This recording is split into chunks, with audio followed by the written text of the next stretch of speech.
Welcome to Moonbase 2.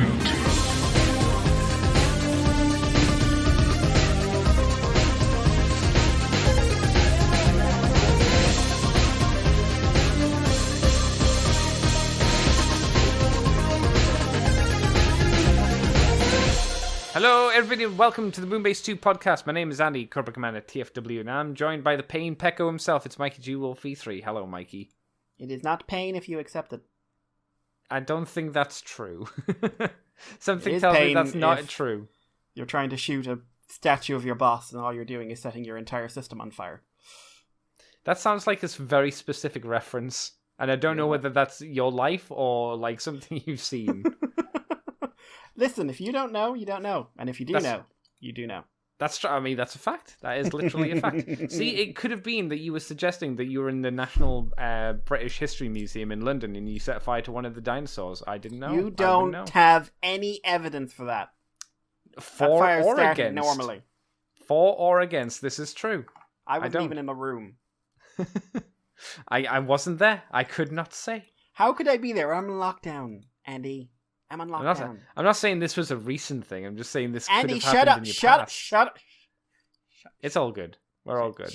We're fine. No one watched the news. That's true. Oh, it's also February 14th, so Mikey, you whale... hang on. To you, whale, you be mine. That's from Gura. I actually got chocolates today, so... Oh my god. The horse was kind. The horse provides. Oh my god! Did you get chocolates for yourself or from a special somebody? From a lady. Oh my god! Do they know who you are? I mean, I hope so, or else it was very strange to get an Easter egg that big. It might be charity chocolate. It's like, it is the chocolate lady. The unfortunate, we go and give large eggs to the unfortunate. It's like there's the ice cream man, and now there's the chocolate lady. Like, here's your Valentine's gift. It's an Easter egg. This doesn't seem quite right. It seems like a cheaper solution, though. I feel like I get the direction you're going with this, but I feel like a horse didn't leave the station. Perhaps not. Have you devoured said egg yet? No, it was the size of my actual upper body. I'm just like... That sounds like you're not putting in the effort, Mr. Mikey. I want to live. No, you don't. Not during the pandemic, you don't. God. Wait, revive me when the pandemic is over. Exactly, bring me back. Send Mikey to the Phantom Zone. In the giant penis. Oh, I have stuff to say about the Phantom Zone. Oh, I'm sure. Have you seen that today? Is that out now? Is the Snyder Cut out? We'll talk later. Okay. No, I want to know. We have an order. We've had complaints in the past about how we approach these things. Really? Okay. I do want to ask one question because I honestly don't know. Really? Is it actually out? Yes, the trailer's out. Oh, it's only the trailer. I thought the thing was out. No, I don't think that's out until March. Okay. Fair enough. I wasn't sure what was going on with that. I wondered if it had actually came out or not. Yeah, like you okay, that's fine. I don't think you're able to watch it over here when it comes out. No, probably not. There'll be ways, though, of course. Which is basically going to lead to a repeat of the Mandalorian scenario where it ended up being the most pirated show of the year. Strange that, isn't it? Because you basically you created a streaming service where no one could watch anything else. I wonder how that happened. And then wondered why your most popular product was like getting ripped off by people in most of the planet. It's bizarre. It's bizarre. But we're here, Mikey, to talk about Transformers this week. Would you be once again surprised to hear that there's not a huge amount? Transform. Mers. Yes. Transformers. We're going to start off with third-party news, as we usually do. Fans Hobby Toy. No, just Fans Hobby, my bad. Are showing off the MB18 Fatimus Energon Optimus Prime. It's not officially titled the Fatimus Optimus Prime. But lovingly by the fans. Well, maybe not lovingly, but by the fans. Lovingly, maybe a stretch. Yeah, well, I mean, it is the Fat Optimus Prime from Energon or Superlink, if one might remember. God, all those years ago. That has to be an old show at this point, right? And that's depressing to think about. 2004, I want to say? Oh, God. Because I remember seeing it when Toonami was, like, in kind of its hype phase over here. Oh, yeah, I remember that. because it was on late. Like, I'd be taping the late night anime because I didn't want to stay up, and because I only had like the age old video recorder, so you'd be able to set like you can record this hour of television. And, like, yes. I'd get Cowboy Bebop, I'd get Outlaw Star, and I'd get like the start of Energon. I remember that distinctly. Here's a thought, Mikey. Energon's nearly 20 years old. Yeah, but that's more a reflection of the fact that shit don't age. I mean, it literally does age. You're a paleontologist. You know this is true. I know it can preserve and last forever. Exactly. So that's what Energon is. Energon is the warning from the past that clearly they weren't paying attention to. No, yeah, that's true enough. But yeah, fans' hobby. Like I say, we've got some very early proto images in this lovely, limey, greeny, yellowy, beigey color. So he's quite gross to look at currently. Yeah. And I will say that because of the type of plastic and the color they've used, a lot of the detail is kind of lost on it through photos. I'm sure it'll be fine in person, but it's a little bit harder to gauge. We have it standing next to the fan hobby Armada Optimus Prime, I'm thinking. I can't remember what it's called, Naval Commander. Naval. But yes, him. We don't see him in his super mode, though. No super mode. We do have him in robot mode in a few poses and in the truck mode. And the truck mode shows its... shall we say base mode in very large quotations? Well, oh yeah, that was technically a base mode, wasn't it? Kinda, yeah. It was a deploy station for the vehicles. Because you folded it forward. No, you just flipped it up. You see the first picture of it in quote unquote base mode. That was all the original did. This one you can do a bit more with it. I was going to say thankfully, and I don't know if I mean thankfully, but it does give it a bit more play options. So I will give it that. And I think we only see one of the vehicles so far, which is the helicopter one, which is the Bellabopter, which was like 2 or something like that out of the 4. So there was the drill, there was the submarine, which could just fly because it was useless. Yeah. Drill, submarine, helicopter. What was the last one? Fire engine. Yeah. It was the fire engine. It was the orange fire engine. So we're still missing the 3 other ones, and we don't have a super mode yet. But we get to see at least him in his robot mode. He is not nearly as chunky as his original release, either thankfully or a sad thing, depending on your thought on Optimus Prime. Yeah, there's some. It looks like there's 2 ways of displaying him. How so? Well, like the early pictures, see, he's got the wheels on the side of the chest that really make him look quite bulky. Oh, I see what you're saying. Yeah, and then in the later ones, like go to one of the later ones, they've got a front-on shot, and you can fold that back to slim him out and give him more super robot proportions, but still with the big man boobs. But he now has a literal butt ton of kibble. Yeah, it's strange. I wonder if it limits the articulation doing that, or if it's all good or not. I don't know. I'm looking like they've got it posed, and they've got it posed in one shot, and it looks like it's catching.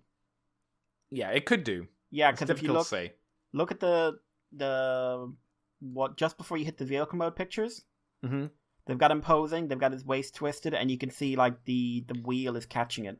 Yeah, I wonder if it's one of those things where you have to finagle stuff out of the way, or if it's just like you say, catching and hindering the articulation. Yeah, obviously, difficult to tell from like these photos. Obviously, that'll be a thing that you find out in hand. I get the feeling the waist joint is more decorative than anything else.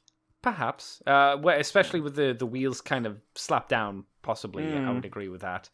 How do you think it's turned out? Do you like it? I mean, I don't think it's neither your nor mine's favorite version of Optimus Prime. No, it's not a design I'd ever say I loved. No. And I kind of wish they'd gone a lot more super robot with the proportions and just basically said, like, listen, it's in the spirit of Energon Optimus Prime, because some toys don't really need to be revised. I'm more concerned about the quality control. Is this because it's fans' hobby? Yeah. Did you see what happened to them this week? No, I didn't. What happened? So Fans Toys Naval Commander, I think he's hitting or he's about to hit. Okay. And they put out a big statement on the Twitters, regarding quality control, which was not not confidence-inducing, shall I say. Was it not verboten? Not it may. I think it may have been verboten. I think that may have been the problem. But I'll just see if I can bring up, because like I've said before, they've had problems with this before. Like quality control seems to be a thing at the moment. And like, okay, so MB-15 Naval Commander Special Announcement. As we've received several reports from clients about the occasional cracks found on the swivel part of the chest, and they show an image. Internal review and evaluation. There are uneven tolerance in the metal pins diameters, which are causing instability and problems with the plastic parts. Thank you again. We're really sorry for this. Our factory will start working again on the 23rd of February, and our team will figure out what reworked parts are needed for replacement. Feel free to contact us via Facebook or email at cs@fans-hobby.com. In case your MB-15 is having the same issue, we will prepare and send out correct parts to make sure your MP-15 is in good condition. So this is a QCC problem. I've said before, there's plenty of records at the moment of them having QC problems in a lot of their more recent figures. Right. So they didn't. So you're suggesting that at some point they decided to go down the official Takara route and just make the toys a little bit less stable? Is stable? I don't know. A fair word? I don't know if it could be materials they're using. Maybe they've gone to a cheaper factory. Because I don't remember hearing like aggressively bad things about their quality before. So, like you said, it's only kind of recently-ish where you've been bringing up these people who have had issues with them. Because I know, like, I haven't seen any quality control complaints about the original few figures they did. No. Like the G2 Optimus or anything like that. Yeah, I forgot they did that one. So I don't know when this came in, but I have spotted it quite a lot over the last couple of months. Oh, that's a shame. So just fair warning. If you've got a naval commander, check his chest. If you go to their Twitter, they've got a photo showing the problem area. Right. So it's worth checking out. Just seeing if it's all right. It looks like it's mostly in the super mode, which is a shame. Yeah. But that's got me concerned with this guy. Yeah, that's fair. Yeah, and like also it's the design I don't like. Like, unless you're going it was never going to be a figure that you're going to have to like suffer through, if it did break, at least. Yeah, unless you're going to go the Flame Toys route and just like here is a hyper stylized version. Like I would struggle to show an interest. That's fair, yeah. But it is it's obviously a shame for people who were interested in getting one at the very least. Absolutely. So I think it's fair to say that. Would you say it's a fair guess to say they'll probably do a Galaxy Force Optimus Prime in the not too distant future? I'd be surprised if they didn't. I'm more surprised, to be honest, that they. Well, like I was going to say something else, but like no, because like I think what we'll probably get is like at some point we're going to get the power up repaint of Armada Prime, which I've always preferred. If I'm completely honest, the black version. Oh, sorry, Armada Prime. Yeah. Sorry, yes. And then I also think you'll probably get Nemesis out of it as well. The original Nemesis, actually. Oh god, yeah, technically, yeah, because Scourge is his own thing, even though they share similar color schemes. Even though, like, the Armada Nemesis is basically just grey, and like Scourge defined the Nemesis color scheme. But that's right. I think you'll get Energon Megatron. I think that's fair, yeah, because they've done, they've either done or are doing the Armada Megatron, aren't they? And which will get a Galvatron repaint. Absolutely, and so will Energon Megatron. Yeah. Which means I would expect to get Galaxy Force for Megatron and Optimus.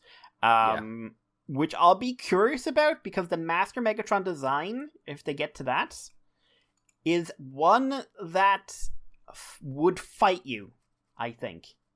In terms of what do you mean? In terms of, like, you're trying to get that look into a toy that's not hindered, that's not encumbered in any way.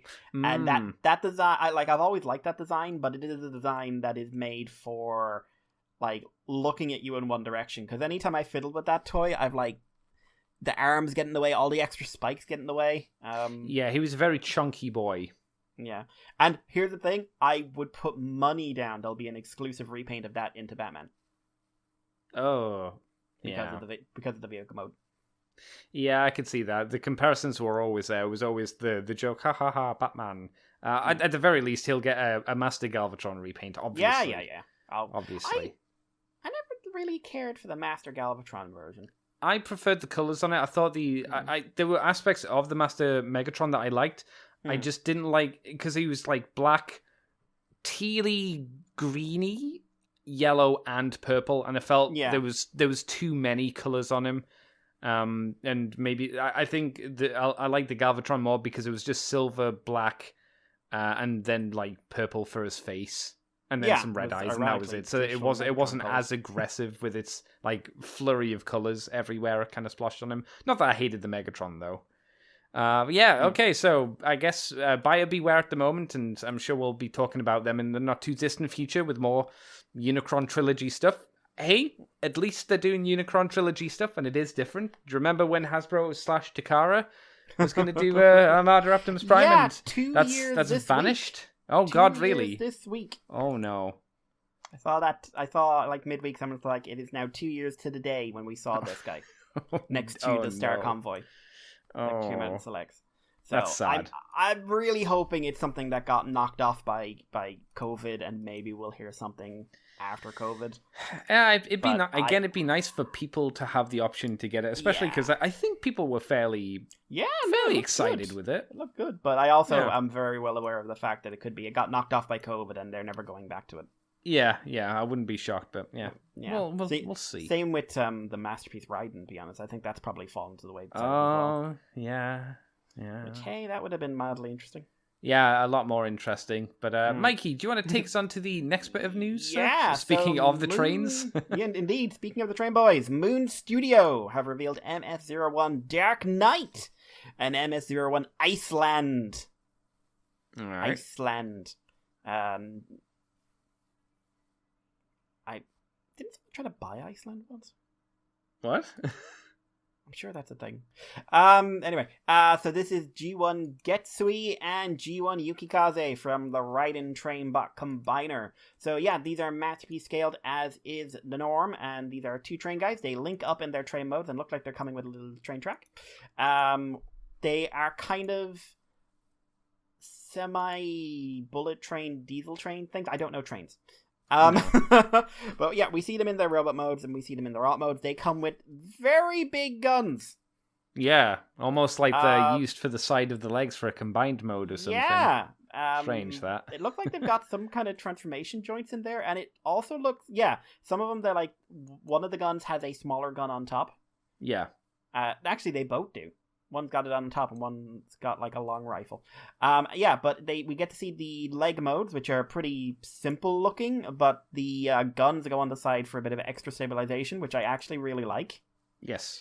And it also looks like that apart from the front and sort of the shell, these guys are going to transform pretty identically.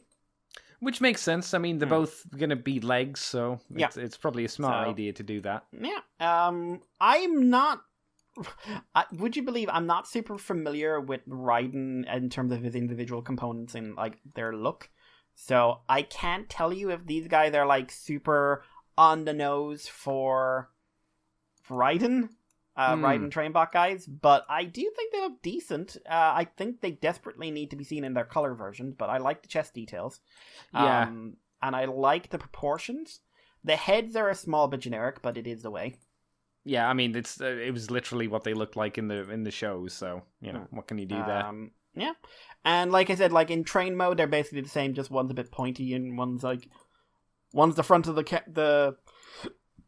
one's front of the train, one is like a passenger cart, it looks like. Well, they're all their individual trains as well, but one's being tugged along by the other at the very least. And hey, this is now the new Thomas the Tank Engine reboot. I look forward to seeing many YouTube videos on it. Yay! Did I tell you I watched that? What's that? A few weeks ago where like the internet for some reason was having a flip out over Thomas the Tank Engine? Yes, everybody got onto the Thomas the Tank Engine fandom for some bizarre reason, yeah. People were very, very, very, very, very, very angry and in large amounts. Yes. And I was like, there's a Thomas the Tank Engine fandom? Mm-hmm, yeah. And I was just like, okay, I mean, there's a fandom for everything, so... And I had to watch a video of why I'm mad about the Thomas the Tank Engine reboot, which was the Flash animation, like modern preschool style. And I was like, okay, why are we mad about this? And then it someone did a very well thought out, very in depth, 15-minute discussion on why they were annoyed, and I came away saying I don't get it. It's a preschool show, and you're talking about the depth of the narrative, and I remember Thomas, and I remember liking it for goofiness, but I do not remember a depth of narrative. I mean, it's not meant to have a depth narrative, because of the target audience. Basic morals for 2-year-olds, 3-year-olds kind of thing. Yeah. And that's good. And I thought it was because people were into collecting the figures, which I would understand a bit more, but people going this isn't my Thomas, this isn't going to deal with the harsh realities that my Thomas dealt with. And then I watched that video. One of the darkest images I've ever seen was a train being blocked away and going on about how it had the best soundtrack of any television show. And in my mind, when he said that, I've just got dun dun dun dun dun dun dun dun, dun from Gargoyles playing in my head. And I was is it the best soundtrack from any TV show ever made? I'm just thinking about all of the kid shows that have much better soundtracks than that, like Batman the Animated Series. Yeah. Justice League Unlimited, Yeah. I went Gargoyles because I was thinking that's when I'm thinking stuff I heard when I was a kid. That stuck with me. Oh yeah, totally. That opening theme of Gargoyles, people are saying they want to reboot Gargoyles now. I'm just don't. I would be concerned. I've heard people say that as well, and I would be concerned what they do with it. I know, they'd saying they'd give it to Wiseman so he could just do the story he meant to do all along that Disney, shot in the knee. But sure. He kind of did that for the comics, and I don't whenever someone comes back to this, I'm just this is not going to be the story you meant to do. This is going to be the story as you interpret you meant to do. And that's not always a good thing. But anyway, the Thomas the Tank Engine fandom, it's a loud and proud thing. Yeah, good for them. Which apparently technically has never had a full universe reboot up until now. Oh, okay. For 70 years. So I guess that's why they're angry, primarily. Yeah. They've had spin-offs, but they've never had the main universe rebooted. To be fair, we think the Thomas the Tank Engine fandom might be strange, but from their perspective, we might be the strange ones, Liking toys that transform and stuff. True. But it's all perspective stuff, isn't it? I can logic ours, at least. Well, that's because you're here. No, because I'm adult and I can use my brain. That's not how the internet works, Mikey, and you know this. I'm not on the internet. Well, I am now. Yeah. But I function. It's not like the internet goes out and I shut down. I lie down on the floor, just what's going on? Do you have an opinion on local politics? Turn on the internet. Well, in my opinion... that's how it works for some people, though. That's the problem. I had a horrible moment during the week where I just thought of something really intelligent and meaningful, and I know everyone else would put it on the internet, and I won't. And I think that's a little sad. It's sad that you won't put it on the internet. Yeah, because I think it's something worth saying, but I'll never say it in public because I don't need the bullshit that will follow. Yeah, I was gonna say no. That's the smarter thing to do because if it's something political, then fires will erupt. Doesn't matter what you say. You could say I like dogs from a political standpoint, and people would come at you. What about cats? Yeah, you piece of shit. I'm not against cats. Oh, you fucking dogs. Want to kill all cats, don't you? You fucking cat hater. I mean, I want to kill one specific cat, but he has it coming. The Mikey cat will get you, Mikey. That cat will fuck off, and I will break it next time I see it. I will break it, and I will shoot it to the moon. One day, Mikey. Your uppance will come. Fuck the cat. Shall we move on, though, Mr. Mikey? Yes. All right, let me tell you, Mikey, about an upgrade set for the MP 52 Plus. I was going to say, Skywarp. And Coronation Starscream add-on. This is a weird story. Yeah, okay, so let me read this, because I only saw the image and thought, it's a Starscream one, but yeah. No, there's a thing behind this. Okay, let me read what it has here, and then maybe you can add to it, I suppose. So, Takara Tomy have dropped information on 2 new Seeker Masterpiece offerings tonight, /today, /whenever this story went up, I suppose. MP52 Plus, which was the Skywarp, has been confirmed, though we do not have images or details on it yet. In addition, In addition, and the reason for this announcement is when you send in a questionnaire that will come with each of the MP52 Seekers, you will get an add-on set for Starscream. Okay.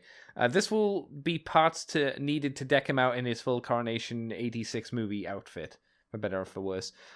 This seems to be for the Japanese market, which isn't surprising, and requires filling out and returning forms from the 3 figures. So how US collectors will get a hold of it without a mortgage is unknown at the moment. More details to come. Well, I'll let you know how one way to get them will be. 2 ways, actually. Yahoo Auctions. Yes. Maybe 3 ways. Amazon.jp, maybe. Yep. And Mandarake. You can also use middleman services like Buy. That's true. There'll be an We're extra not charge on top of sponsored. them. We're not sponsored, but we'd like we should to be. Yes. Lord knows. HLJ, for God's sake, we've given you enough money. Yeah, the postage on HLJ stuff is rough. Yeah, could we talk about that, guys, please? For the love of fuck. Like, Buy is a good middleman service, because at least if you're going, like, premium stuff, because they do work through that, but there's a lot of other ones. But be careful about who you go to. Do a bit of research first, but the thing about middlemans, in case you don't know, is that what they do is they source the toy and then they charge extra on top of it, so they can be a bit more expensive. Yeah. So just be aware of that. So yeah, this is a weird thing. This is also the most lackadaisical way to announce a toy. It is, yeah, because we've got no images for it, but I mean, it's Skywarp, so it's the Starscream, but what if purple and black? But it is strange to not have, like, images and to kind of fart it out in this way. I'm surprised it's not more listed as a rumor, even though we know it's happening. Yeah, no, it's very like the official announcement was just read it here. MP52 Starscream Vert 2 released in June. MP52 Plus Thundercracker Vert 2 limited to Takara Tomy Mall, and MP52 Plus Skywarp Vert 2 to be released in the future if you purchase 3 types and send the product questionnaire part of the flap in each package. So you need to own all 3. All applicants will carry out a campaign to receive new Destruction Emperor parts for MP52 Starscream Vert 2. So only shipping fee will be borne. You will not pay for the parts. These will be a free add-on. You'll just pay shipping. So, actually, in that case, it's really easy how you're going to do it. How are you going to do it, Mikey? Again, just like, you just have them posted to you. Like, you don't, like, there's nothing in here about, like, limited to Japan only. For now. Like, just post it to you. Like, you can buy off Takara Tomy sometimes. Like, I know people say Hasbro, blah, blah, blah, but they can post stuff to your house if you sent in a coupon. But, yeah, so, I mean, it's weird. It's unusual and weird. Are you interested to get a Coronation? Like, the Coronation Starscream set is to me very much like the trailer for Optimus Prime. It's never translated well. I've never thought the look ever looked good. It's quirky. That's how I've always looked at it. Well, it was designed to look dumb. Yeah, and it did. It was supposed to look gaudy and ridiculous because it was highlighting that Starscream is himself gaudy and ridiculous. Yes, and it's also meant to work as additional clothing on Starscream, which in itself is difficult, as they're not meant to have clothing, as it were. They've never made a version of that crown that works. No. I always appreciate to a point that they try and do it, but for me personally, it's one of those things where it's never something. If I got a Starscream, I'm like, man, I really need the Coronation outfit for this one. Like, I've never looked at the Siege one or the Earthrise one and gone, damn, I really want a cape for this Starscream. Yeah. Now, if we're talking about Predaking, and we're talking about giving him a cape, that would different. Be cool.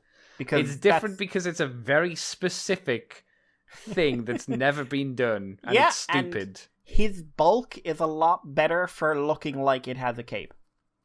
I don't know. Maybe. I still think it would look bad, though, to be fair. The thing is, Predaking goes into Super Robot in terms of his overall aesthetic. For that version, I mean, you couldn't just add that to the Power of the Primes Predaking. Well, no, that's because that has that has a waist that looks like he's like had some sort of horrible disease. But he's got an hourglass figure. There's There's hourglass figures, and there's someone put you in a corset. Why has no one done a chest upgrade set for Predaking? Well, I suppose when your booba is a single lion head screaming into the void, it's rather hard to split that up into a nice pair of C cups, you know? Hell yeah. Let's try it. Let's get it out there. Get it done. Predaking, turn him into Predaqueen. Oh god, I want that now in general. Yeah, wouldn't that be fun? There's a good repaint in that. There's a Megatronia style repaint in that. Oh, that would work. Yeah. Oh shit! Fuck you, Andy. Now I want that. Could you do Predaking and change some of the animals into different animals without too much faff? Oh yeah, you just like redo that. Like, let's be honest. Just do the heads, right? Yeah, like it's not really that hard to turn like the tiger into something else, considering it doesn't really look like a tiger. No, poor Rampage he just looks like cat. Like vague like cat-like thing. Okay, well, off topic.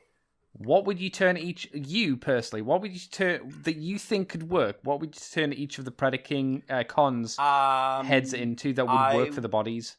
So we've got a rhino, we've got a bull, we've got a cat, we've got a burb, and we've got a lion. You'd have to redo the wings as well, but I'd turn Divebon into a bat.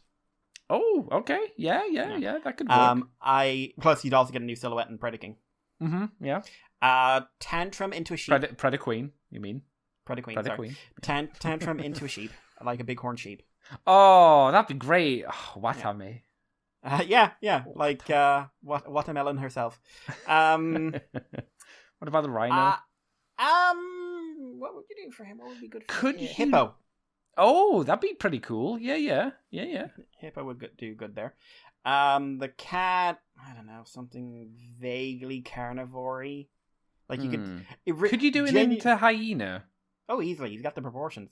Yeah, there you go. And like Razor Claw, like again, you could do him into a wolf with just changing the head. Mm-hmm.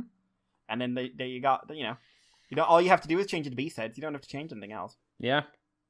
And you make Predaqueen an Autobot as well. So then you have Predaking and Predaqueen. No, Andy. No? No, Andy. No? We're not playing that game. Like, we're not having someone called Predaqueen be an Autobot. Because she's going to have big spikes in her fist. And I'm sorry, but this is going to be... this is not reflecting any personal fetishes, but this is going to be a giant S&M lady. Oh my god. Are we saying that they need to be like the power couple of the Decepticons? It needs to be like the Destro and the Baroness of the Transformer world? I'm saying she is the one who responds when you say "step on me." Excellent. Okay, there we go. If you watch VTubers or online people long enough, someone will say that, and this is the person who responds. That's what I'm saying. Step it up. There we go. There's a fun little idea for someone to do. And like Megatronia hates her.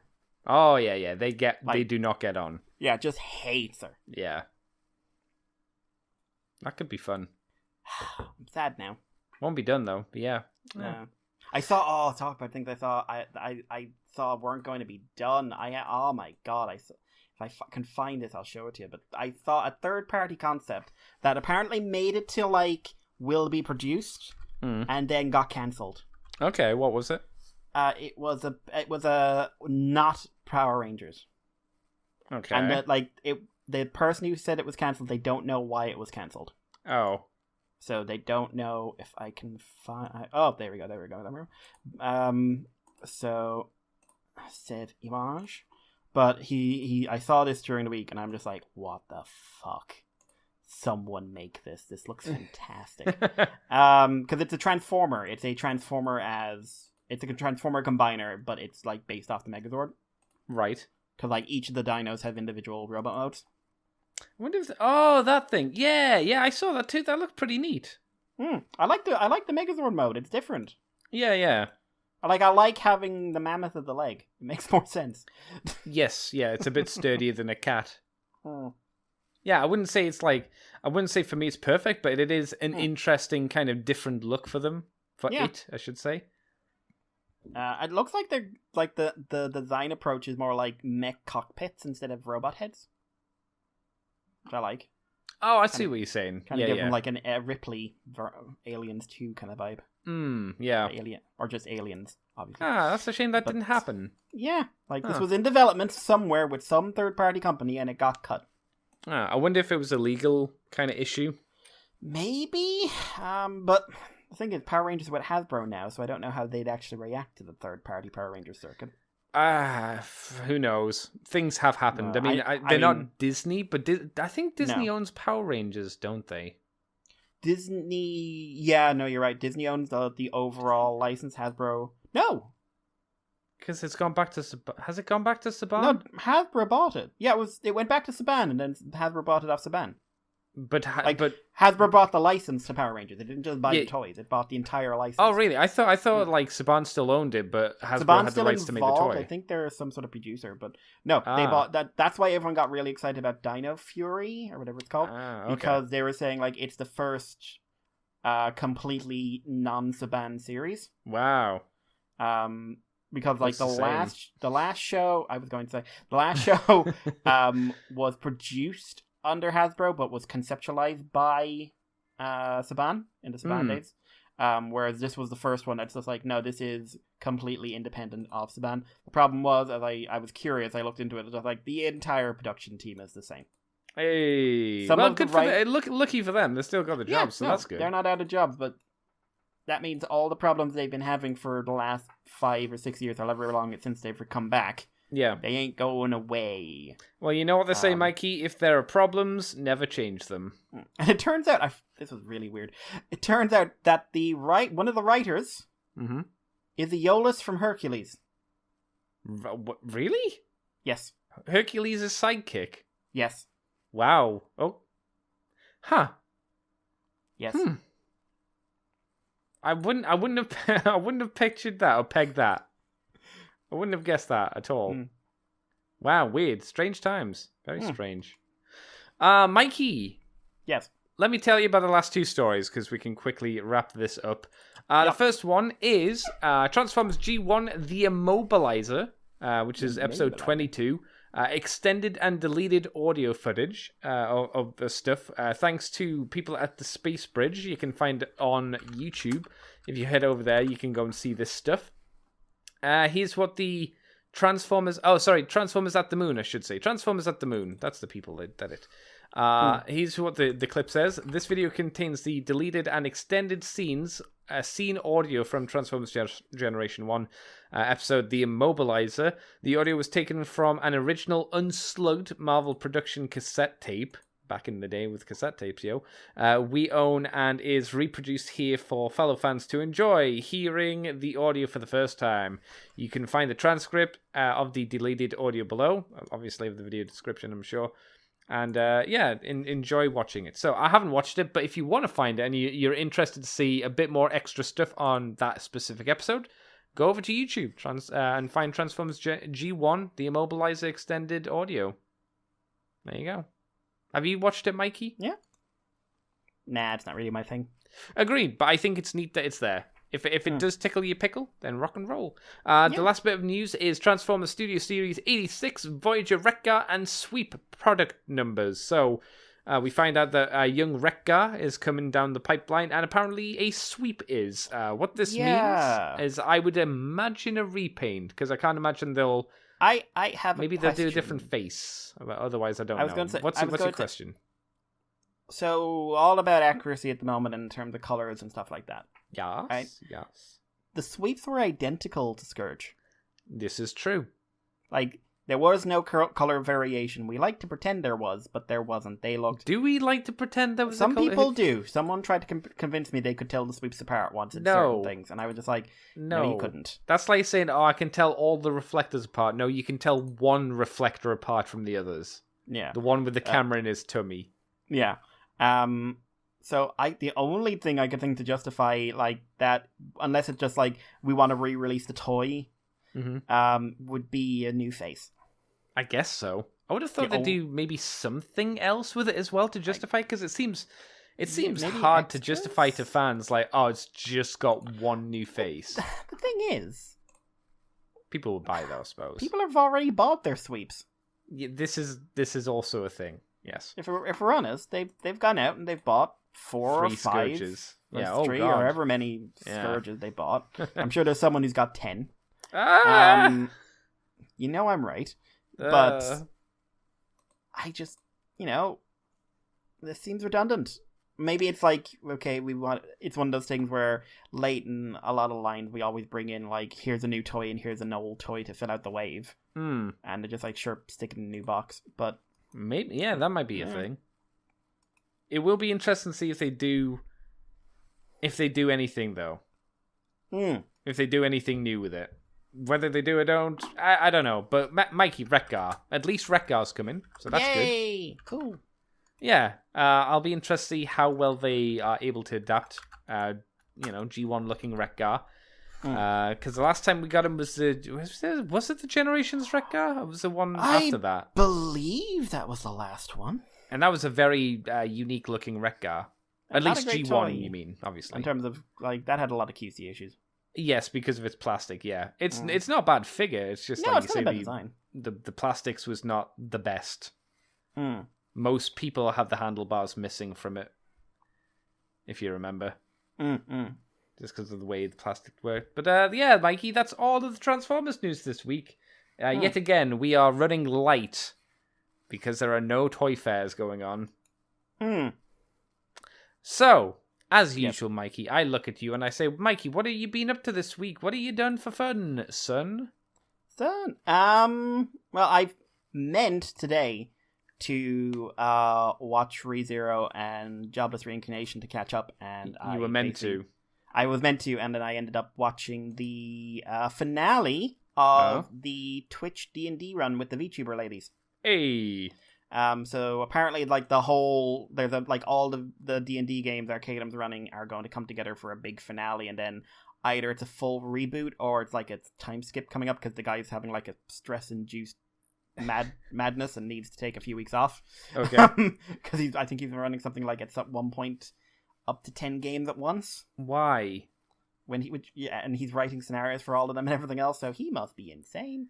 Yeah, it sounds like he's causing himself undue pain for no reason. Has there been more complaining? No, it's the same as always. Okay, so the average amount of complaining. I think he enjoys his life. I just think that he may be killing himself. No, I mean from the fans, because the last time you brought it up, there were a lot of people complaining to him about the VShojo girls playing. How dare he? I honestly stopped looking because why would I care? Okay, because it's like, interesting.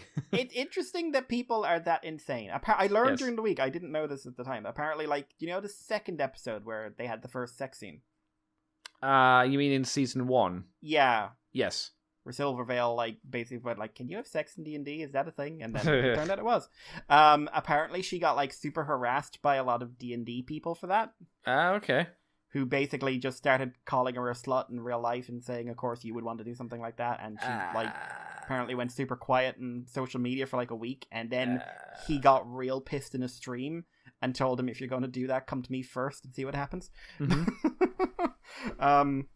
So I didn't know that had happened like half a year ago, but that was mature adults watching things on the internet naturally acting like mature adults. It happens.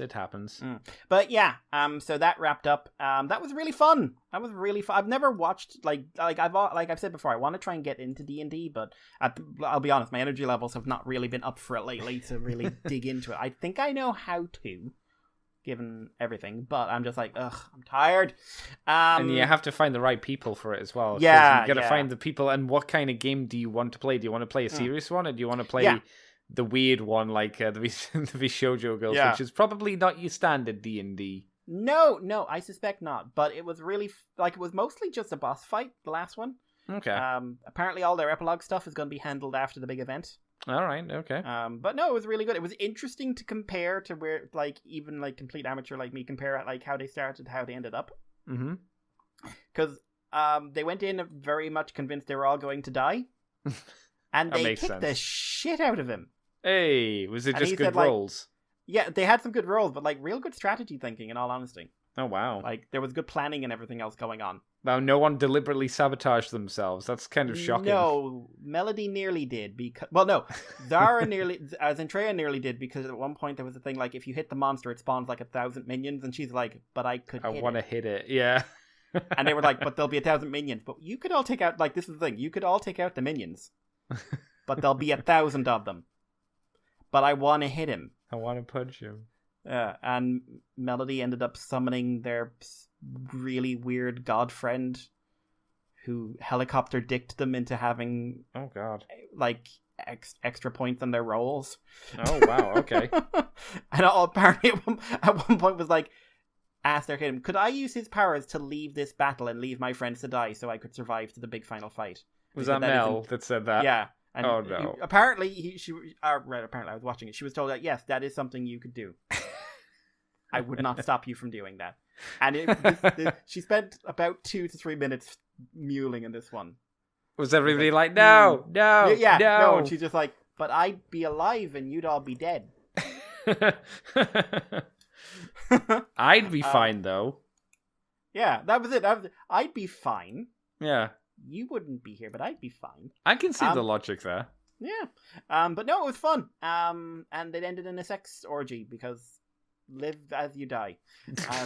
But no, I really enjoyed it. I think they really did a really good job getting into character and just making it really entertaining.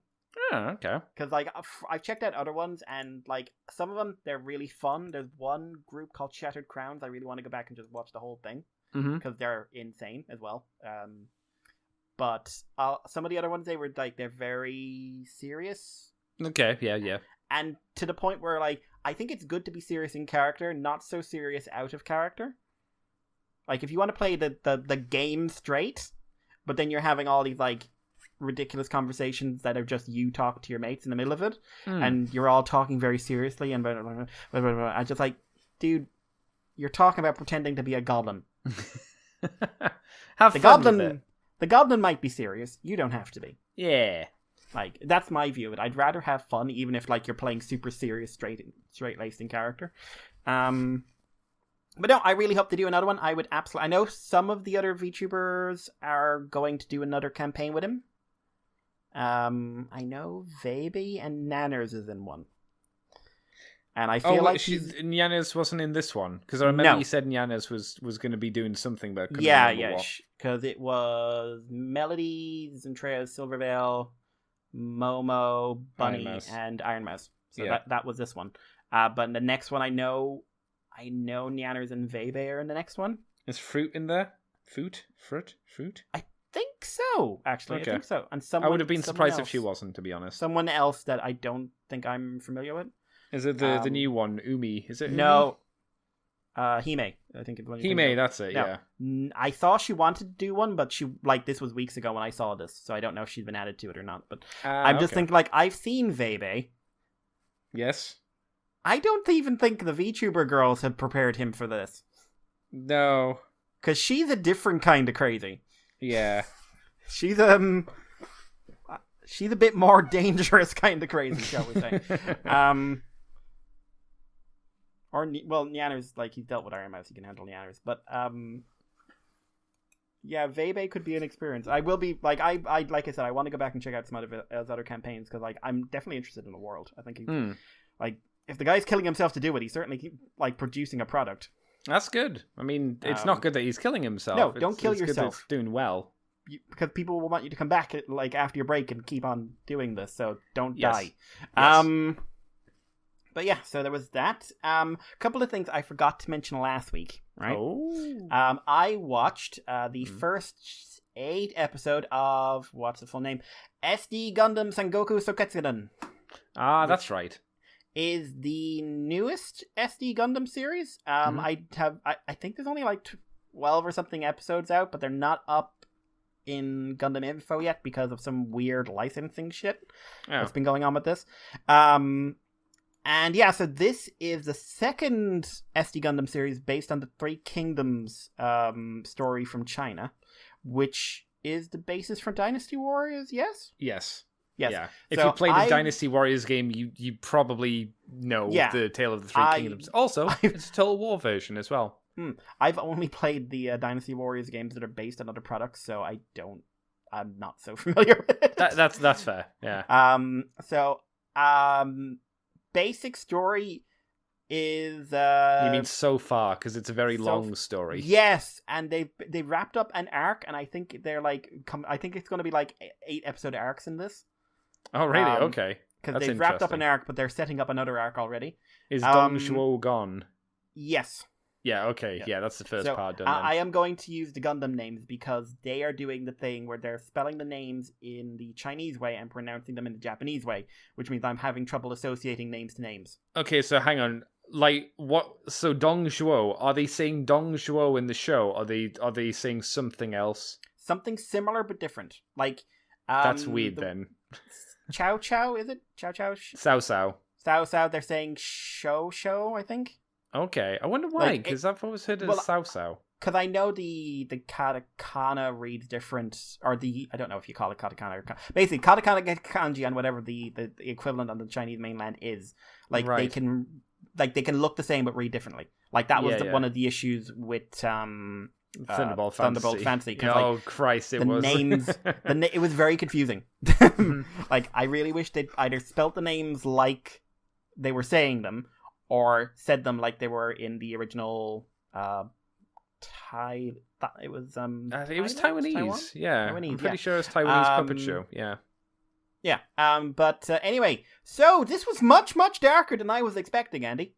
It's not a happy story, which is strange because it's all in SD Gundam form. Yeah, but like, I'm assuming there aren't any zombies in the original. No. No. So the zombies will be a stand-in for something. Obviously. Yeah, like this is a fair, like, there's lots of light-hearted bits to it, but this is not a show that, like, someone dies in the first episode. I don't know if they come back, but they die in the first. Like, again, Andy, this was a show I was expecting to be goofy, ha ha ha ha. Well, from the visuals, because the visuals not only is it SD, but it's using that cheaper CGI. I guess you could say that you'd expect on a kids show from Japan.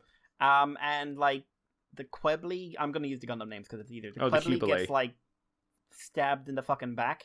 Okay. By the Sinaju. And then he upgrades himself basically into the Nightingale, using her body. Right. Which was weird. And then something I do like is that it turned out they've all got Gundam faces on under the face masks, the one-eyed face masks. That's weird. I like it. I like the imagery of it. I was also surprised Sazabi's one of the good guys. Yeah, that is odd. Yeah, but well, considering the side he's on, maybe that'll develop. But basic story focuses around the Unicorn, the God, and the new Gundams, who are all working together to... The God and the new Gundams come from Dangzhou's Providence Gundams area, and where these zombies are coming out of. These really unpleasant zombies that are eating people and turning them into the little zombie Zakus, even if you're not a Zaku. And yeah, they end up... The three of them, they find I think it's the Strike Freedom, who is a scientist, and he's non-combat in this. I find that hilarious. And they want to find a cure for it. Meanwhile, the Wing and the Astray are forming a group to fight against Dongzhou, and you basically got a lot of politics mixed in with them, and the Destiny's in there, and he's pulling some dodgy shit, and the Devil Gundam's in there as not what I expected the role for him to play. And this started in July 2019. Yeah. Wow. How long's this been going on for then? I think it's a 12 or 13 episodes. I think it was released once a month. Okay. Oh, so you've only seen a few episodes, but you haven't seen all of it currently. Yeah. Oh, no. Okay. So yeah, and it's like Wing Gundam's like Cao Cao, and he's like very standoffish, and he's like, I'm the hero, but there's a dodgy element to him.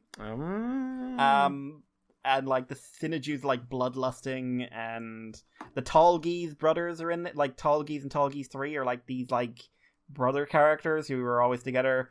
And would you believe the God Gundam's a wee bit hot-blooded? Yeah. I'm pretty sure he's Zhang Fei or something, isn't he? I think so. Which would make sense. The Destiny Sima Yi? Yes, how he you was a spell it anyway. strategist. Who I'm surprised because in the Dynasty games he doesn't appear till much later. Well, he's like a big plot point in this one already. Yeah, he would be. I suppose. But listen, I'll take your word for it. But yeah, I like it's goofy in many ways, and there's some fun visuals and everything else. But this ended up being a lot darker and fairly well written, and I was surprised. It sounds like it is kind of a weird pseudo adaptation rather than just a straight doing of the thing, which is kind of interesting, I suppose. Yeah, because they've also included things like they've all got like modern technology and stuff like that as well. It's not just that they're Gundams in like in like a Sengoku era world, you know. Yeah. It's more steampunk, in all honesty. Huh. So I also finally, after a year or so of just missing the opportunity after I missed it in the cinema, I saw Premiere. Oh wow, has it been that long since you've seen that? Well, I'd never seen it before. Oh my god! Because it came out in the cinema here, but I couldn't make it. Oh my god! And then we went in lockdown, so I couldn't exactly do anything about it, could I? And I couldn't find it on streaming platforms. I tried. Yeah, that is an interesting film. In a good way? That is Trigger screaming, "Look at me," and everything we've been doing since before we were Trigger.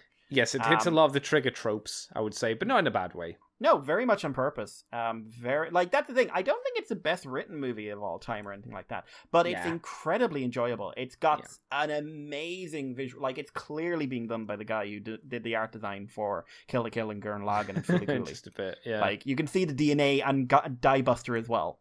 Yes, like the DNA is screaming in there. Like you've got references to Gurren Lagann, you've got references to Fooly Cooly, you got references to everything Trigger's done up to.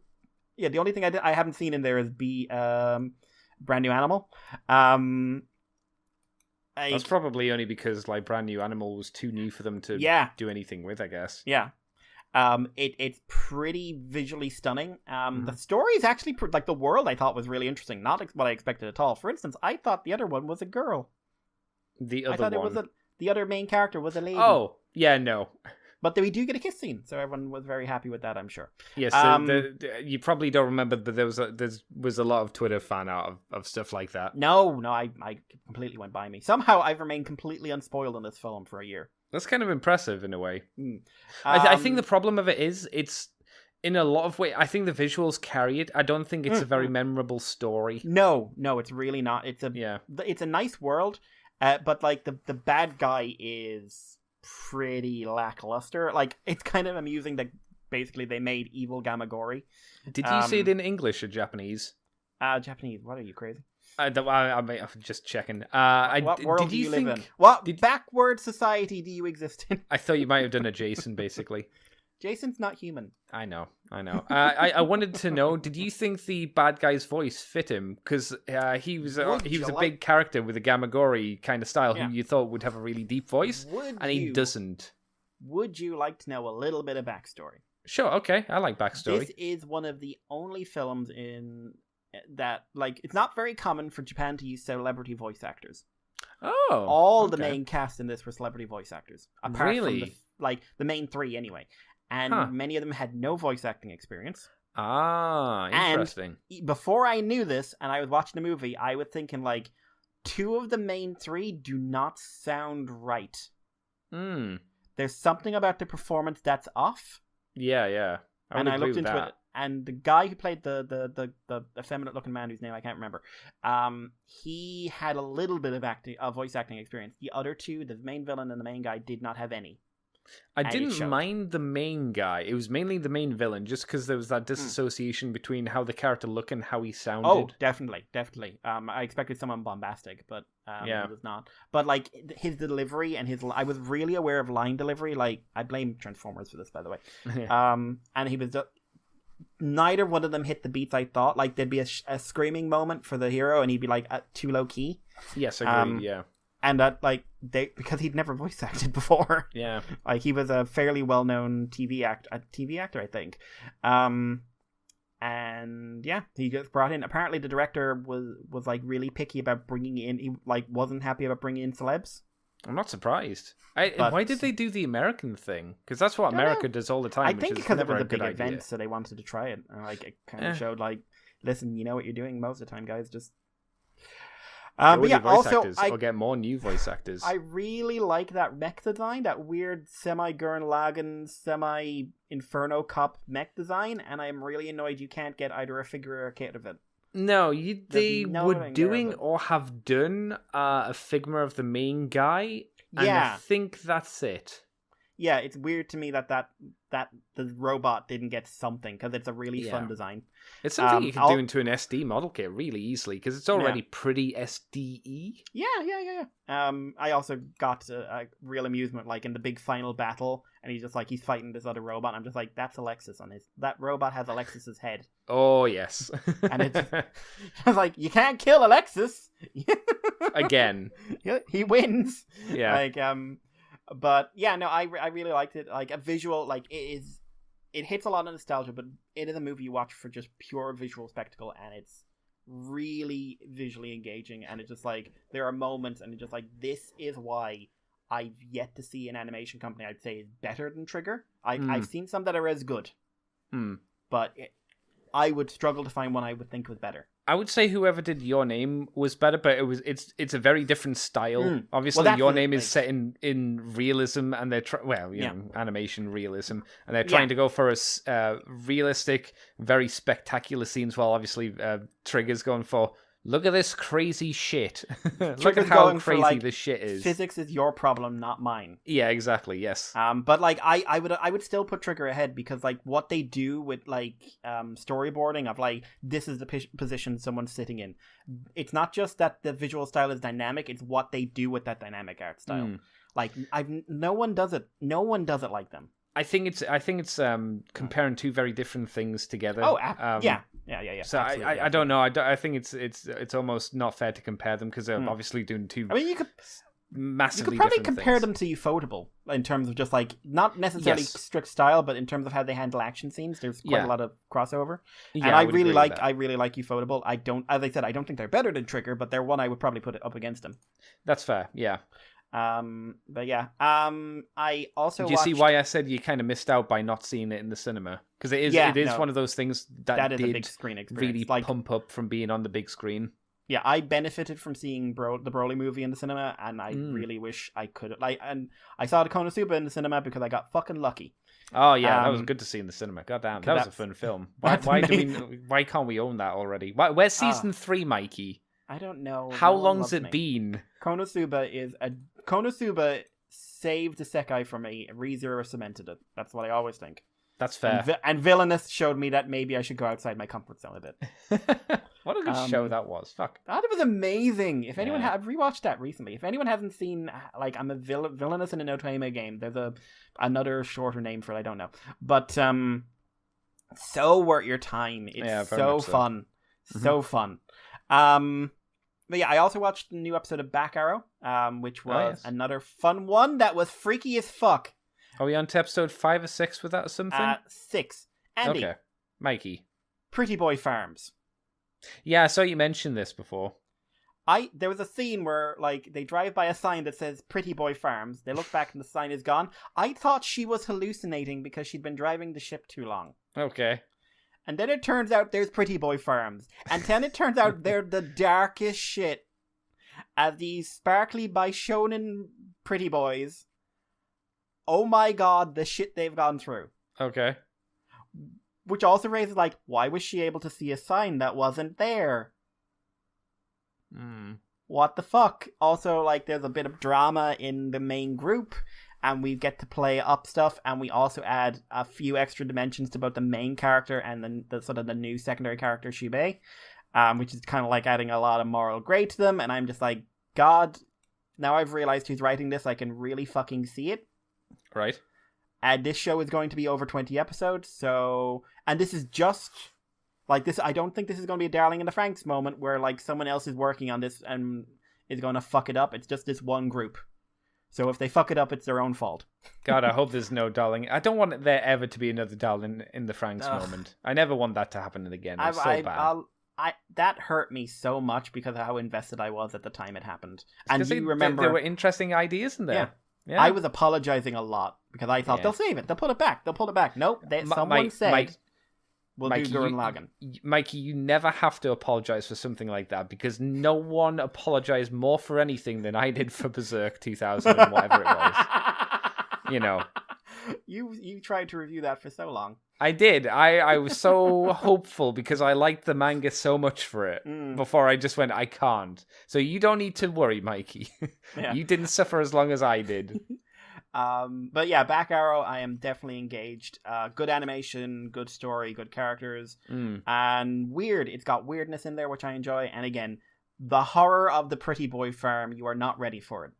I also watched the next episode of the what's it called? Oh, the name is hang on. one of those. Quick question: Is the Pretty Boy Farm similar to the what was the Futurama episode where they found out how the slime colo stuff was made? Do you know what? It's not. Is it similar?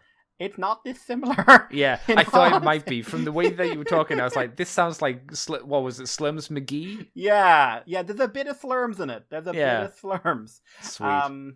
But yeah, I also watched quick, what was it? Oh, the name. What if someone from the boonies from the last dungeon became a soldier? There's a big long name to it. It's basically that one about the guy who's like the weakest member of the strongest village, and he's got such self-confidence issues. He's convinced he's like the biggest bitch in the world. And yeah, Jai watched that recently this week. He was telling me he enjoyed it as well. Yeah, I'm up to date in that. I really enjoyed it way more. Like, it's following some isekai tropes, obviously, because it's pretending to be. It's one of those like, I'm not an isekai, but I kind of am. But it's funny. It plays some things straight and plays them remarkably well. It's got very good animation. It knows when to make you laugh. Like, it makes me laugh, which a lot of shows don't. Like, even like. A lot of shows are goofy and dumb, and it's just like, oh, that's adorable. This is like, oh no, that was funny. I'd really recommend people check it out. At least a few episodes. Like, I just tried it completely by chance, but it's worth checking out. But yeah, I meant to watch ReZero, and I meant to watch Jobless Reincarnation, and I meant to watch a bit more of that Spider one, and I just never got around to it this week. So I'll try and get ReZero done tonight because you can't let that shit build, can you? That's immoral. One thing I did do, because I remembered, we have nothing to talk about. Shut up. Ruby's back, so I did catch that up today. I managed that this afternoon, and that was really good. That was really dark as well. Stop! Why are you making me watch a child being beaten to death by a guy who's like 5 times their size? You were supposed to be the fun show where we apologize for the animation quality because you had really good coordination. It's not that anymore. It's got decent animation. Now it's just pain. Now it's just pain in the bag. Okay. Including someone getting their face caved in. It happens. She was fine after, if it helps. Oh, that's okay. Yeah. No, it wasn't. But yeah. Been playing Nier a lot in the evenings. Hey. So I'm still in 2B section because I'm trying to get as many of the side quests done as I can while I've got her. Sure. Because I'm very fond of 2B. Yeah, and let's be fair, the 9S replay of 2B section is not nearly as fun. Yeah, at least I didn't think so. If I get the quest stuff out, it's got good writing. It's got good. Yes. Well, of course it does. It's Nier Automata. It's got good writing. Everything else. It's just like it's repetitive about too many areas. So I'd rather get for too long. So I'd rather get as many of the side quests out of the way now, so I can kind of go through his area a bit faster. Yeah, I would agree with that. Not again, great story. It's just like you're basically going over the same thing again. Yeah, it's very much oh god, what's his name? Who did the game? Yoko Taro. Yeah, it's a very Yoko Taro part of the game where it's like, okay, you probably should have cut this down a little bit. Or sped it up. So yeah, I also watched a gameplay trailer for Nier Replicant. Oh yes, how's that looking? Was very taking from Nier Automata. It's not done by Platinum, but they're clearly taking inspiration from them in the new combat system. Not a bad idea. Not a bad idea at all. A lot of the same English voice cast as well, by the sounds of it. That's interesting because none of the two of the cast are in, I suppose. Yeah. And that's it. I think, like, basically just go with the stable you've got, I suppose. Yeah. But, yeah. I did get a Transformer during the week. Oh my god. Yeah. Bought this off Toyfu, actually. Oh my god. Generations? No. Transformers Collectors Club. Okay. Leo Prime Lao Convoy, which is a mild retool and a heavy repaint of Orion Pax from Generations. Oh, that's Thrilling what that 30. was. I saw you post pictures of this up online, and I was like, has Mikey always had that? And I was like, we'll mention it at some point, I'm sure. So yeah, I got it for a good price. It was complete. It didn't have the box, but came with the packing foam. Okay. Yeah, and like I really like him. The thing is, like, when he came out, I remember Chris did a video on him, and it was like, oh my god, this is an amazing toy. It, in many ways, isn't. No. It's a simple transformation. It's got decent posability all around, but it's not amazing. It's got a good look overall. I do like the look a lot, and like I do like it in these colors. I think they're really good. There are two things that really elevate this. Okay. I mean, really elevate. The first, in the transformation, there's something you do, how you split the front of the car and turn it into the legs. I think that's really clever. I think that's and it's one of those things that in a lot of other toys would lead to a lot of clashing.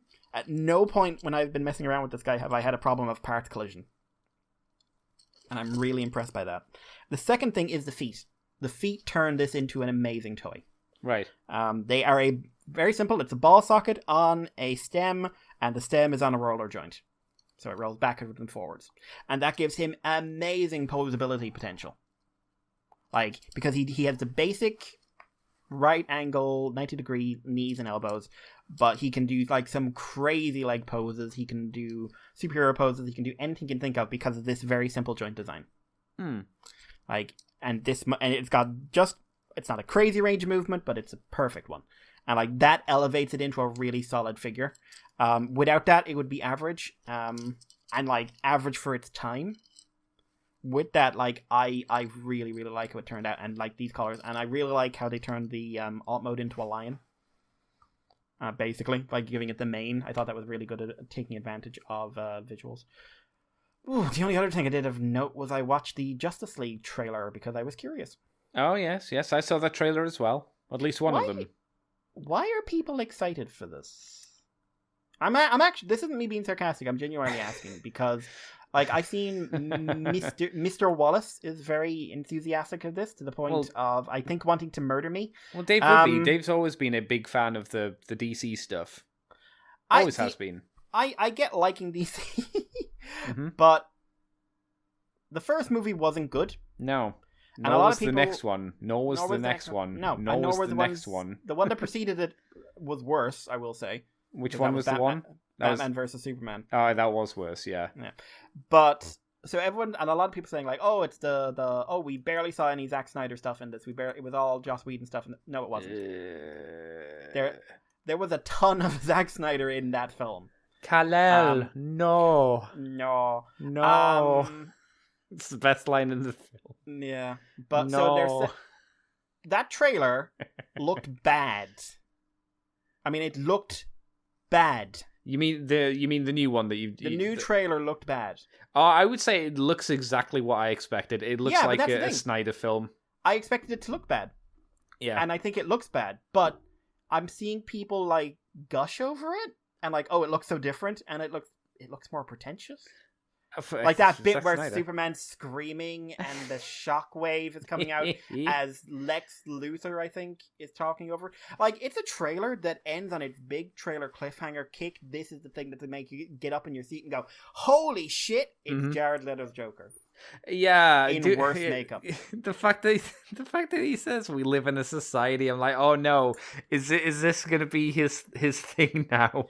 Is this gonna be one shall stand, one shall fall for the Joker? I don't. It made me laugh, and it looked really like that Joker did not look very good.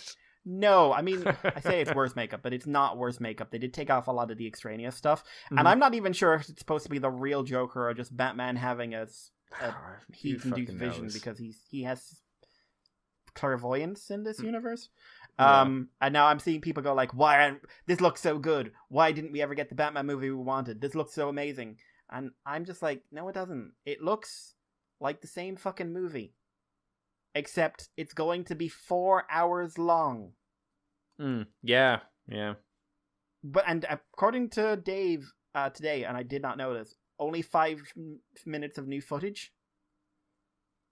And this is a film that between his personal issues and between the fact the studio didn't want to make the movie he'd made, they got in Joss Whedon. And now, because they realize there's money to be made in a modern streaming environment that they wouldn't make if they were releasing this in cinemas. Hmm. And that's what it is. Please, no one tell me it's because they care about what the fans think. Or they care about, like, this movie was that good. It's all about money. Maybe it is that good, but I'm very surprised. And it's just bizarre to me, and I'm just sitting there like, I was thinking about it today, and like, the best movie Zack Snyder has ever done is Man of Steel. I don't know. It's the most coherent. It's the most character focused. It's the most direct action. I don't know. It's got the best leading man. Because I will give defend you that. Henry Cavill's good. Henry Cavill is a man I feel sorry for. Hmm. Because he could play a really good Clark Kent. And I think he kind of wants to. And he already has the fucking hair. And they combed it out. He wasn't directed very well, though, quite a few times in that film. Yes, I would say that movie's not good. Oh, no, it's bad. It's not even funny bad, though, which is kind of a shame. It's just tedious bad. But that's what I'm saying. That's the best one, in my viewpoint. Why are people like... Not even people who have deluded themselves into thinking Zack Snyder is some cinematic visionary, who have been sitting there for 4 years going, like, release the Snyder Cut. I'm not talking about that. Just normal people. Why are they excited? And if you are one of those people who's just like, I'm really excited for this film, and like I said, you're not someone who's going to tell me that Zack Snyder is a visionary genius, because I will just throw evidence at you. But if you are someone who's genuinely excited for this film because of that trailer or whatever reason, please tell me why. This is the Atomic the Tank Engine thing again. I need to understand. Please tell me why. I don't get it. Well, remember some people really liked that movie when it originally came out. The normal version. Yeah.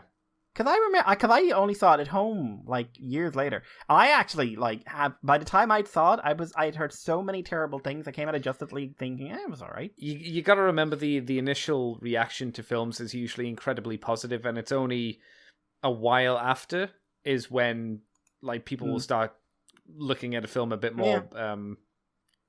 What's a non critically? Yeah, more critically. But I'd even say. Because, I mean, people really liked Man of Steel. People really liked Batman vs. Superman. No, they didn't. Yeah, they didn't. When it first came out, yeah, they did. Andy, I was there. Yeah, they did. I didn't go see it in the cinema because I couldn't get away from the fucking negative reviews. What happened was people who did like it got really fucking loud. But yeah. I think I spent a week tracking that and was just like, this is one of the worst movies I've ever seen. This is the critical response was that it was an atrocious disaster of a film. Okay. Then there were some loud people who were like that. Who are the people who evolved into give me a Snyder Cut. Yeah, so there you go. Yeah, but those people are still a minority of idiots. Mm-hmm. Wow. I'm again mocking people who are being dickheads on the internet, not just general people who liked it. If you liked it, love it. But good save. At no point in my life has anyone told me have I met anyone who said that at any point in their life they liked Batman vs Superman. No. I watched it with someone who apologized for every DC movie they've seen and couldn't apologize for Batman vs Superman. He apologized for Man of Steel. He thought it was great, and he sat down to Batman vs Superman with his wife and with me, and afterwards he was so upset. He was actually crying. Oh. Because he was just like, this is one of the worst cinematic experiences I've ever had. And I paid for your ticket. Because he paid for my ticket. Because I was that disinterested in going. And yeah, it still was a waste of your time. It was a waste of my oxygen. Yeah. It was God, that movie was actually worse than I expected it to be. Yeah. But and they did an improved version of that, and he made me watch that, and that was worse. Mm. The improved version was worse. Oh dear. But anyway, I need to understand the psychology, and I don't think I'm going to find a Thomas the Tank Engine video on this. I think you mean explaining why people are looking forward to it? Reasonably. Oh yeah, without- no, you're not going to get that. I think after Yeah. the fact, you get people explaining why it's still bad, or why it's bad in a different way to, the original version of the movie. I think it's going to be interesting to hear people argue which is better out of the two of them. I think that's going to be interesting. I'm just going to put my vote down now. The one that isn't going to take 4 hours, will probably yeah. be better. I mean, just by default. Yeah, you would assume so. Yeah. Nah.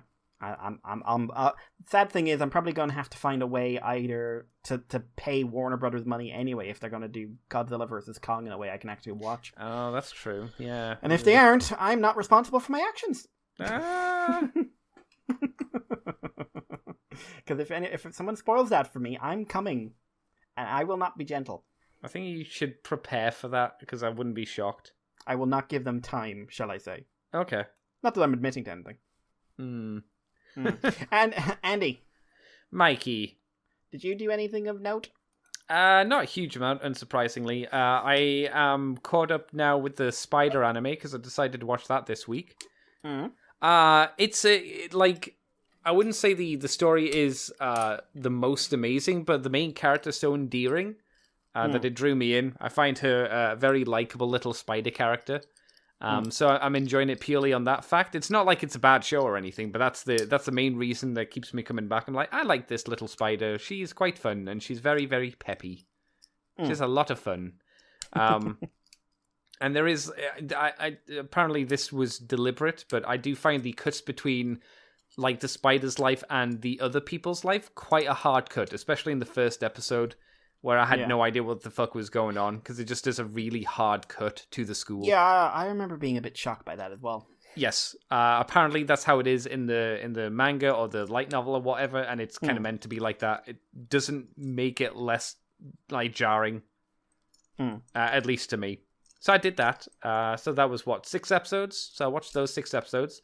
I did Attack on Titty on Titties. Yeah, a week today. How is that not a porn parody? It must be. It probably is. It probably is. That was really good again. Not surprising things that are happening. I hear it caused a bit of a stir. I'm trying to remember what would happen. Like I have a general idea where the story is in that regard. A character went bye, and people were sad. The thing that I don't get is I don't feel Attack on Titan's like really character driven. It's more. No, it's not. It's more It's more plot driven, and it's way more focused on pushing the plot forward. So I don't know why people are upset when a character dies, because I don't feel a real connection to any of them. I'm just interested to see where things go and how it plays out. Are you telling me you don't love Levi? You mean Levi? Levi, the best character who was ever made, according to the last 4 years of internet. I could see why, people would be attracted to him, I suppose. But I don't see why they'd like him as a character, because he is more of a trope. No, he's great. I'm told he's great. I'm not having a go at Titan. I'm just being a dick, to be honest. No. I mean, no, I wouldn't be. I've heard a lot of people say that they like Levi as well, but I'm like, yeah, I mean, he's fine. He's a dark, kind of edgy, broody character, you know. He doesn't blink sometimes, and it weirded me out when I was watching it. He just sort of sleepily. He's like Brock if he was like mean. Yeah, well, you mean if Brock actually kept his eyes open? Yeah. Worst episode of Pokemon when he opens his eyes. Oh, it's a fucking nightmare. Evil. What the fuck? Do you remember when he just like gets his fingers and pulls his eyes open, and he's just like, "Oh Jesus Christ!" Yeah, no. and oh God, no, Brock, stop. Yeah, please, no more. Oh no. Brock, the children are watching. So yeah, that was Attack on Titty. I also 2 episodes into the jobless reincarnation thingy. That's really good. Like you said, it doesn't do anything like, oh shit, this is really unique. But it does everything well, and it's very, very pretty to look at. Like the animation for it's top notch. Yep. Though I still find it kind of weird that like through the 5 years of his life, basically his parents were incredibly loudly fucking each other.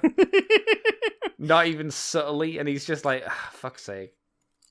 And when when he catches his teacher flicking the bean outside of the parents' room while they're talking, I'm like, God damn, Jesus Christ! And he's just like, yeah, I won't embarrass it by doing this. Concerning that he keeps stealing the maid's panties as well as a 5-year-old.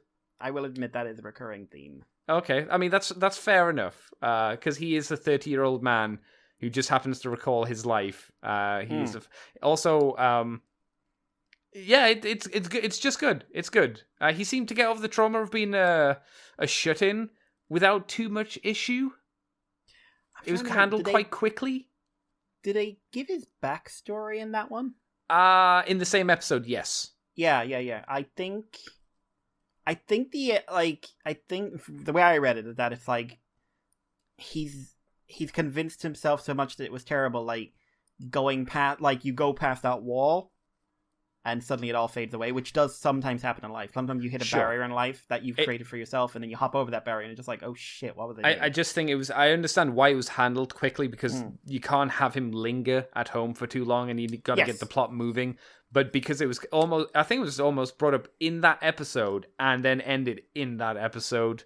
It was a quick resolution for someone who if they were a shut-in, it wouldn't be like a quick solution. Yeah. It's one of those things. For reference on how to do that properly, like, or better, like, go to Subaru. But that's just my opinion. Yes. But no, I worship that boy. It's a very good anime, though, the Jobless one, so far, though I'm still very early into it. It's kind of interesting, like I always said, like, it's almost historical to watch. Like, it's very interesting to see. So, like, because the wish fulfillment, your stuff there, and like the most extreme version of your shut-in loser kind of thing, like that's where this all originates from. It's not playing up the I'm an incredible invincible monster at the moment. No, because it's like that came in from Sword Art Online. Yeah, it doesn't feel like. I mean, I might find it out later. He is overpowered, but at the moment, the way they're playing it is because he had the mind of a 30-year-old, and he was able to comprehend stuff, and because his brain was malleable, so he could learn language very quickly. He was able to start studying, and his one of the lines in the episode was, "Oh, maybe if I push myself to my limits doing this now, it raises my maximum later, and I'm able to do it earlier." And I'm like, oh, well, that could also be a reason. So it's not like he's potential. I mean, like I say, this could all change with more story. But at the moment, it's like, oh, the reason he's so good is because he's got the mind of a 30-year-old. Definitely helps, and he's already started practicing at 5 years old. So yeah, I will say I know there is some stuff that even early on plays with the idea, like maybe it's simply the approach as much as anything else.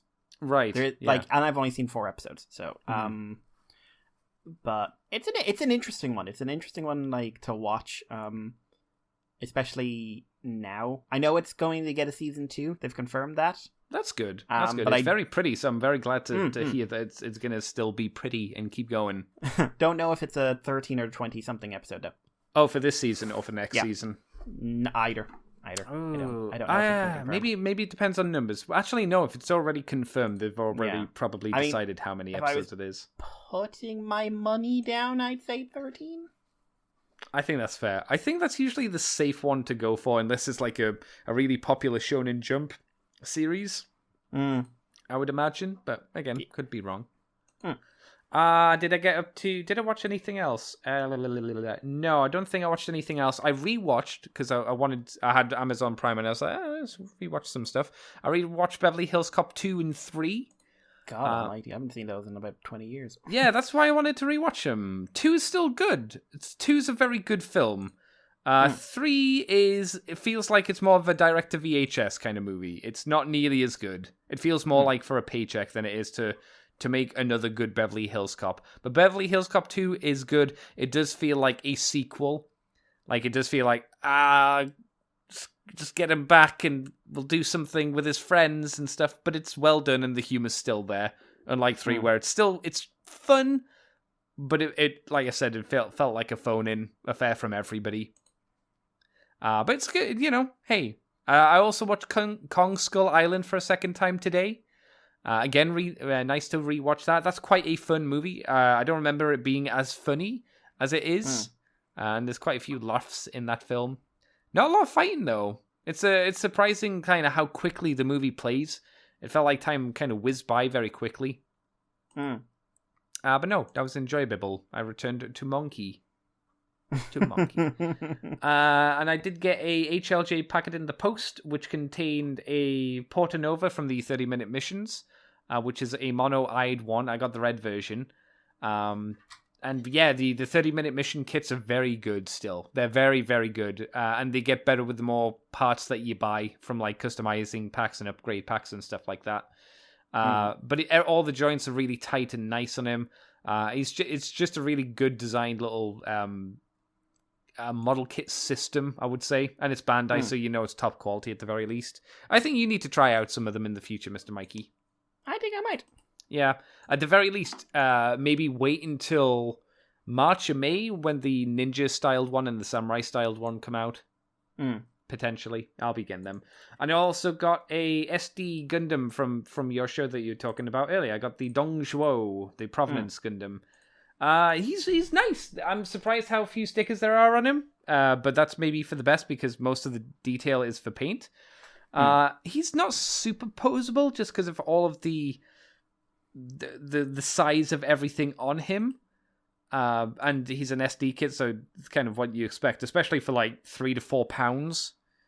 That's how much these model kits cost, so they cost nothing. The only issue with mine is one of the shoulder joints for, I guess it's the bicep ball joint that goes into the shoulder, is quite loose and quite easy to knock out.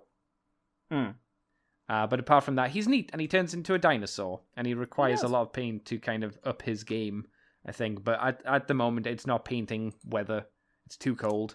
Spraying in cold weather is not advisable. Yes, that is why I have not gotten to work on my kit yet, because I'm just like, I don't want to go outside. It's not just that. If you don't want to spray in the cold, it's not a good idea. It gets all watery and runny, and it looks shit. Which is a bummer. Indeed. So that's all the stuff I got. I think that's all the stuff I watched. I don't think there's anything else that I can think of. Do you have any questions, Mikey? Because I just have a follow-up from Tentamon 4, which was, that was awkward. I rewatched the CGI Thomas video Nick on Planet Ripple did, and it was a lot more negative than I remember. Still worth a watch. Still worth a watch in context of the drama, though.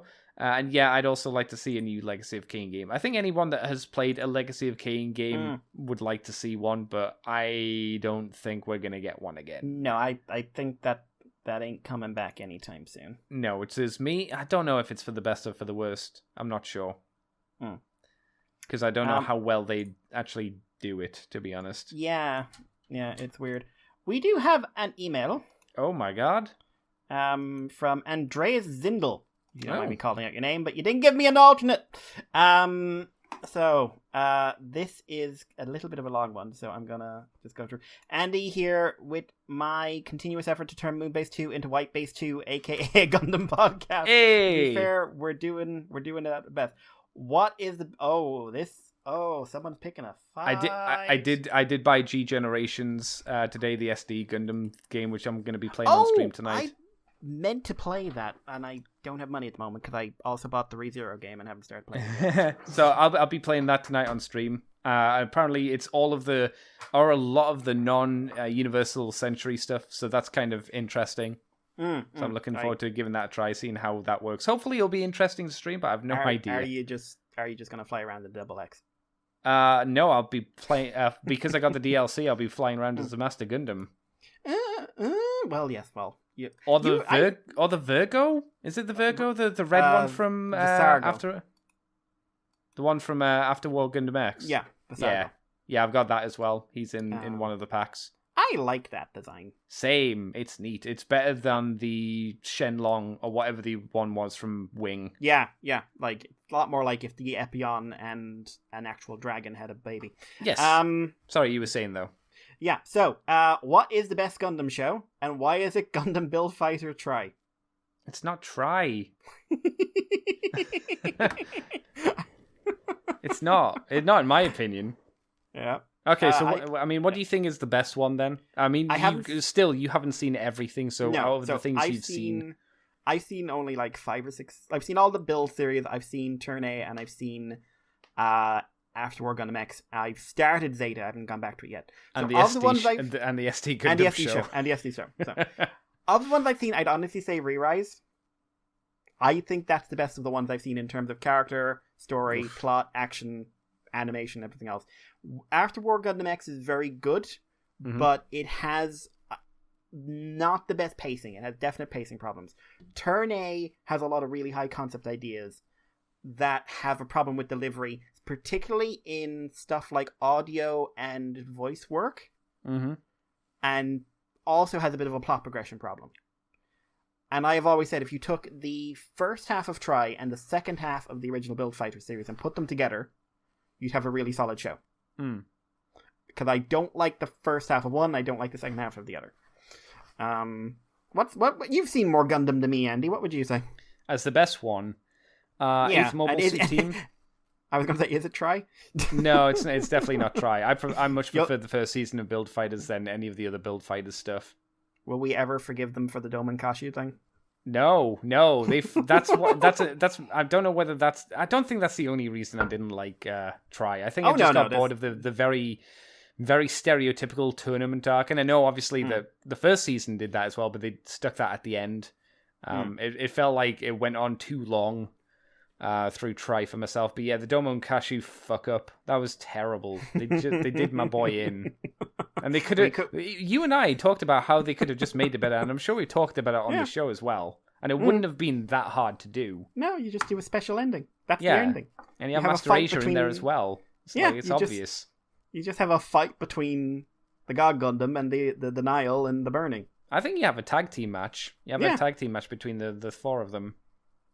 I wouldn't have done tag team. I'd have done 1-on-2 because I want the God Gundam to come out on top because you're at the start of your journey, kids. He's a long way down it. Okay. I was going to have master versus master and student versus student, and then they could all kind of slice each other up as well at the same time. Then you could have the Master Gundam and I can't remember what the evil Gundam in Devil Tri Gundam? was called. No, Tri. Denial Gundam, both doing a second. A really cool looking one. Yeah, the only issue with it was the model has tiny feet.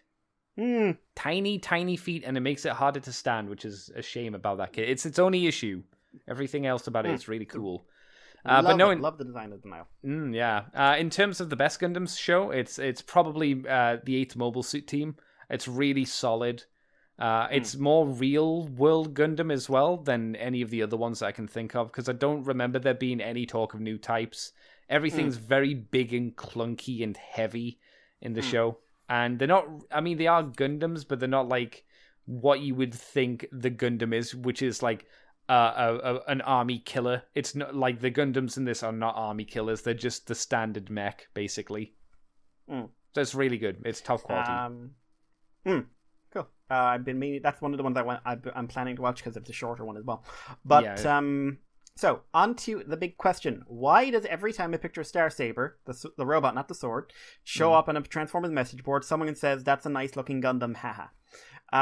He's a big fan of Star Saber's design. He's interested in a bit of a chat about this. He's attached a bit of he's basically broken down some similarities and difference between Gundam and Star Saber. Summary: both designs they have similarities. Obviously, they have a lot of differences. If you take both designs in their extremes, like with the recent Metal Build Freedom Gundam and the Kurokari Star Saber, many differentiating elements are exaggerated. Very, very true. So Andy, I won't, or not you, Andy, this Andy, the one I care about who took the time to write into us. I won't go, it's a long email, so I won't read every word verboten, but I'm just, so if I skip over anything. But this looks like a Gundam comment also doesn't stop with Star Saber, as it's been happening with Kurokari Rodimus. Oh, really? I haven't seen that, but I have seen it looks like a Gundam comment for literally every robot, super robot, and anything by people who don't watch mecha animes. Yeah. I also saw someone describe Evangelion as a real robot show this week. Yes, I remember he told me about that, and I was like, no. No. Also, one is not robot. Two, real? Where? Yeah, it was Linkara. It was Linkara, and he's watching the first 4 episodes of Gao Gaigar, which he said were fine. And I'm just like, he'll never get to when it goes. He'll never hit that point where you're leaping off the chair. To be fair with Gao Gaigar, it is a very slow burn. It does take a while to get into it because it is a show of its time. I like the slow burn, but I don't mind it.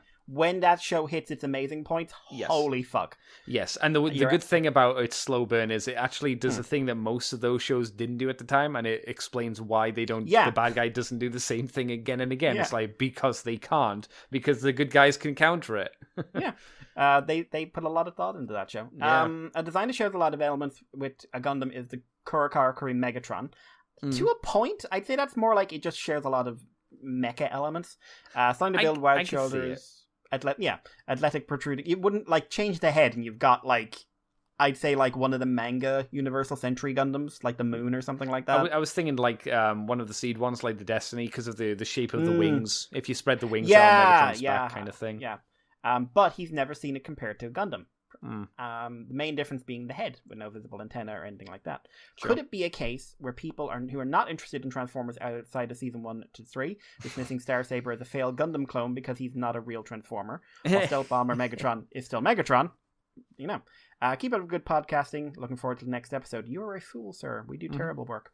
So I actually think these are worth mentioning. The similarities you mentioned between Gundam and Starsaber, both were at least partially designed by Kunio Okawara. I've seen that name 1,000 times. I never said it. Similar weaponry. The RX-78 and the Starsaber have a starfighter making up the core. Similar head sculpts with the antenna, at least.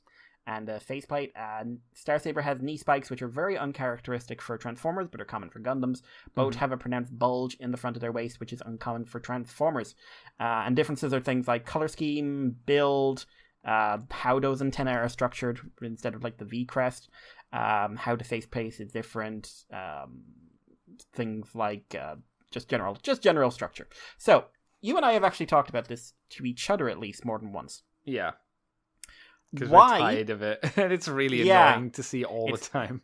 Because this is not limited to poor old Starsaber. No. This is everything that looks Japanese. Yeah. Everything that's a robot that comes out of Japan. Yeah, actually, sometimes when they're not even a robot. Yeah. So what's your thinking on why is it a Gundam, Andy? I think well, at least from my perspective, is because it's like, for someone that doesn't know and knows what a Gundam is, at the very least knows what a Gundam is, anything that has anything that's even slightly similar, they're going to associate it with a Gundam and then not really, try and think outside of the box and just kind of lump it in with the Gundams. It's like when, I'm sure this has happened in your field, Mike, where people have been talking about a specific animal and they're going, this animal is a blech. And you're like, no, it's not. It's not a blech. It's a blech. And they're like, no, but it looks like a blech. And it's like, no, it looks like one of those, but it's not. Yeah, and to be fair, it only looks like that because you're not familiar. Yes, exactly. And that it's the same thing. It's like people using what they know, what their knowledge is, and just kind of compartmentalizing these things and just grouping them all together, even if they're not the same. Like the Starsaber, it looks Japanese, therefore is Gundam because I know what a Gundam is. Yeah, and the thing, in a way, is I'd be a little less pissed off by it if I didn't know it was being used in a disparaging sense. Yes, because it's kind of an insult, isn't it? Yeah, it's like, oh, Starsaber, is that a Gundam? Is that a Gundam? It's just like, it's always, like, every time I've seen it played that way, like, it's a lot of the time it's used in a disparaging sense. It's just like, oh, that means it's shit. Yeah. And I'm just like, one, you're consuming Transformers. Get off your high horse. Like, take your Action Masters and get off your high horse. And two, is just like, I feel like that's just completely limited about the perspective about, like, I saw that about Gridman, for Christ's sake. Yeah. Like, Gridman, who does not look like a Gundam. No. At all. But he does look like a Japanese robot, so therefore Gundam.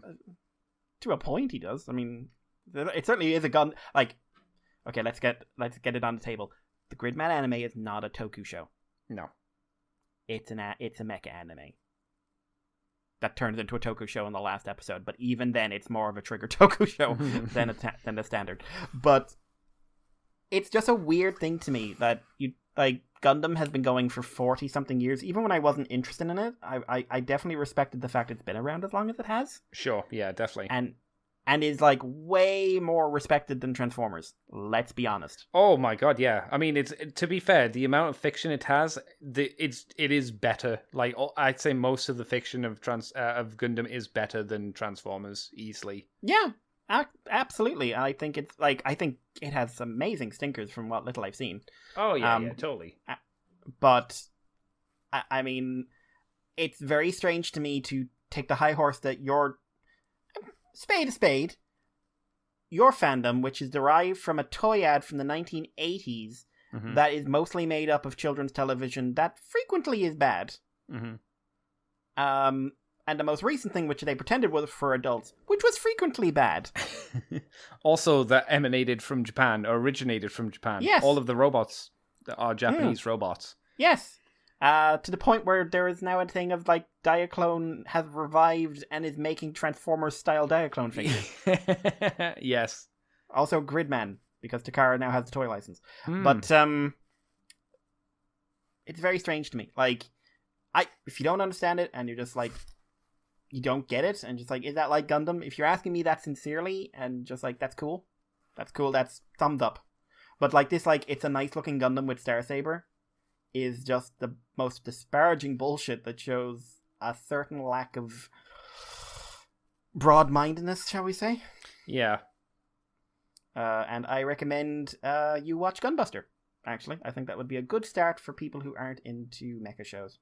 Because I want you to break. Because I really like Gunbuster, but it is not forgiving if you're not familiar with a lot of the tropes. No, I would agree with that. Especially that thing where the ripping off the chest plate off Gunbuster at the end. Though to be fair, I wouldn't recommend Gunbuster because I wasn't a fan, but I realize I'm in the minority there. I have to admit, some of my negative feelings for Evangelion sometimes feed back into Gunbuster, but I'd much prefer Gunbuster over Evangelion. Oh yeah, easily. Like, it's way more fun. But yeah, like Starsaber is a Transformer because Starsaber looks a bit more Japanese because he was designed in Japan, and it was the first Transformers line to be designed in Japan. Yeah. In terms of like the animation and stuff like that. Obviously, we all know the story, but I mean. I'm not going up to people with Gaugagar and saying like that's a nice Autobot you got there, and technically I could because the DNA is fucking there. Yeah, pretty much. Yeah. So, if you wanted to say like Starsaber looks like a generic Japanese robot, I think that's fair. Yes, I wouldn't say that's an fair. Unfair statement to make. I don't think he's particularly inventive. I like Starsaber's design. I don't think he's pushing any boundaries. No, definitely not. Especially if you look at the other kind of super robots of the time. He's kind of a safe choice. Yeah, like hell, like he's closer to Ideon in terms of some of his aesthetics than he is Gundam. And who's that for people that might not know? Ideon is like a very interesting example of a super robot where it's basically the most boring design, like a lot of square shapes, which is also tied with like one of the darkest stories ever committed to mecha series. But what's it from? Is what I was. Ideon. It's just from the show Ideon. It's called Ideon. Ideon Okay. from the show Ideon. Okay, there you go. But yeah, so just Google that. You'll see this really generic looking robot, and I think basically if you took Starsaber and swapped out the head, you'd have something not actually that far off. Wait, I think I know what Ideon is. It's just squares, isn't it? Like you said. Yeah. I know what it is now. Sorry. Yeah. That's a very dark show. Really? Okay. Yeah. Oh my god, it's kind of Devilman-y. Oh, okay, fun. It's happy then. Yeah, it's not like Devilman-y crazy, but its tone is like, this is how happy. The ending is not a happy ending. Just like Devilman. Spoilers. Yeah, it's more an ending about you're all gonna die. Yay! Yay. But yeah. I don't know. Like, listen, like it genuinely when I was a bit more sensitive to stuff on the internet, it did bother me because I felt like I've been into this stuff since I was a teenager, and why do you get to knock something that I love? Sure, yeah. And I grew out of that. Like, I play up the Action Master thing. I play up It's a Gundam thing sometimes when I hear people say it, but like, people will be people. It's true. That's true. And just be comfortable in the knowledge that you're right and they're wrong. That's why I live my life.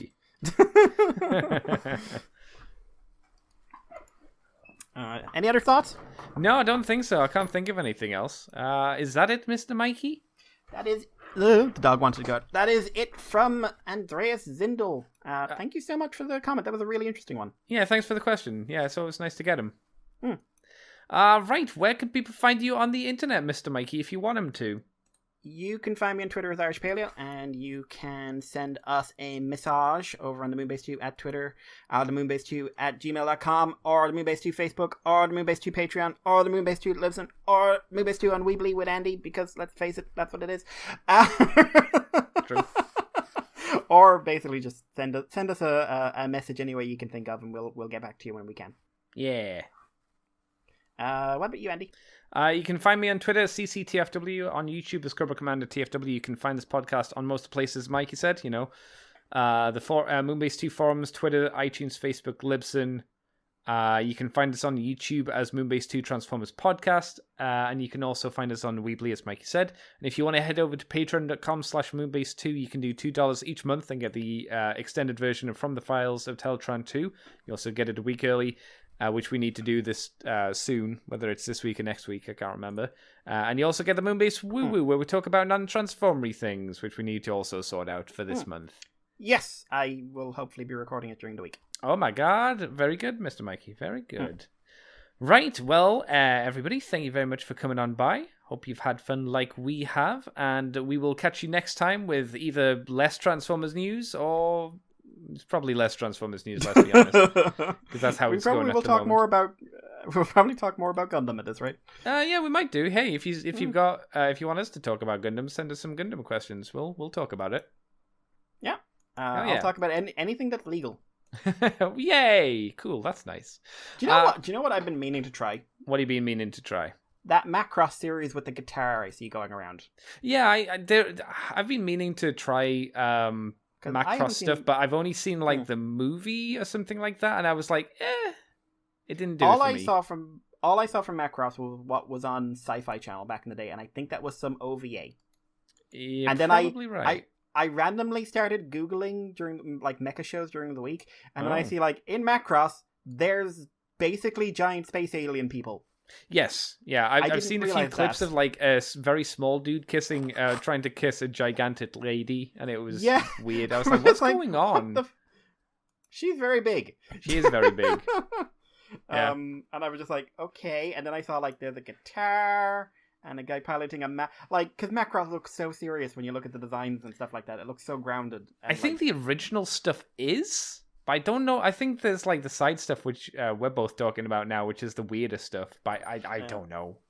But I like weird. And I want to engage with weird. Yeah, that could be fun. Yeah.